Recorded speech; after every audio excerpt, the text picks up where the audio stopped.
yan, mahihirapan na silang buksan yan pag kung mapapansin natin, puro sa likod dumadali ang mga pickpocket dahil sa likod napakahirap natin maramdaman na tayo ay ninanakawan niyan. Kaya ito po ang mga dapat po natin gawin kapag tayo magtatrabaho. Ayan, kung ang bag natin ay ganito, ayan, gagamitin natin siyempre yung maliliit lang na ganito.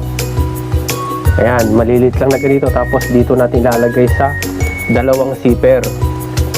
At yan, mahihirapan na silang buksan yan pag hinila nila isa kasama ng sumasama yung isa.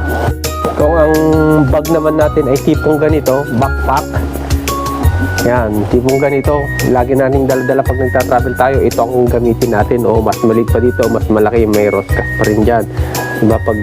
Kasi ito pwede nating iganyan, yan, okay, dyan pwede pa nating i-roskas.